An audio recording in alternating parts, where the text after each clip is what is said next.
Good morning, everybody. I'm back with another lesson with Thriving Mindfully 6 months to 60. It's actually less than 30 days to 60. This one is define wealth on your own terms. Why? Well, let me tell you a little short story about yours truly. So 3 months ago, my financial advisor gave me a budget to complete. It's got a couple different columns, and they all revolve around how I see wealth. It includes the normal expenses, income, wants, needs, desires, and I haven't been able to complete it. It's not that I haven't had the time. It's not that I don't have the information, the wherewithal.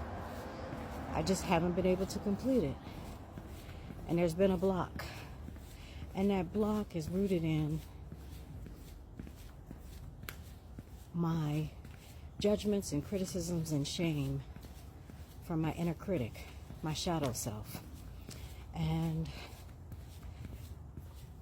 those judgments, that criticism and that shame revolves around stories that my inner critic has told me during some really intense growth opportunity times with underemployment, unemployment, getting into debt, and choices that I've made that landed me in some of those places. One of the things that I've been working on is forgiving myself and accepting and acknowledging those things, those parts of me. One of those things that I've been working on is, instead of resisting my inner critic, running from her, I call her Broomhilda, or getting in a fight with her, like over this budget that I need to complete, I've decided to befriend my shadow self in a deeper way, because that relationship has been going through a series of transformations for quite some time. But this is a new growth opportunity, some people may call it a new challenge. And I'm having to dig deeper.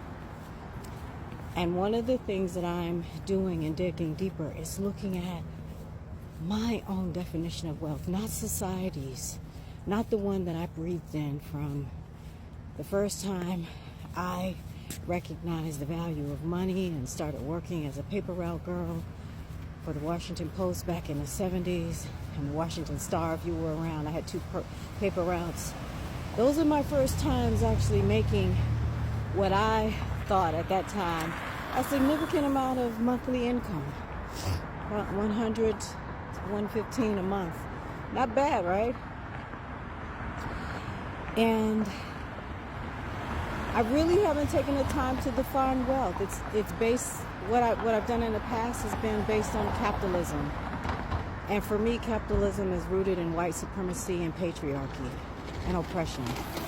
And I got to tell you, a big wake-up call has come as a result of the last, maybe the last several years, but specifically the election, and why it's important for me to redefine what wealth means to me as I move forward into 60.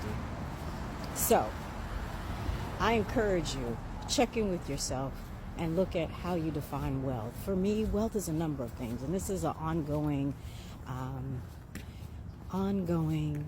experience, and it's constantly expanding. So wealth for me first is my oneness with the universe, with my spiritual tribe, God, Goddess, angels, loving, wise, and well ancestors like my mom, Teresa, my Orisha, my keepers of the Akashic records, and so on and so on and so on, my spirit guides, master teachers, all of that. Another part of my wealth is my spiritual practices, those things that ground me. Another part of my wealth is my awareness my birthright of mindfulness, all my birthright is self-love, self-care, self-worth, self-celebration.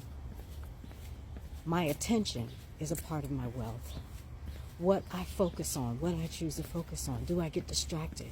Because that's eating away at my wealth. My physical, mental, and emotional health and well-being, that's a part of my wealth. My financial health, that's a part of my wealth. My community and relationships in the communities, family, friends, creative folks, spiritual folks that I'm connected to, neighbors. Those are things that are wealth for me. The experiences that I get to have, whether I'm local, national, or international. Another is the impact that I get to make with my gifts as a artist, an author, a Thriving Mindfully coach, a human design doula, a sound healer, a Reiki master practitioner, a yoga teacher, a digital communications professional, a spoken word artist, and so forth and so on. So those are just some examples of how I define wealth.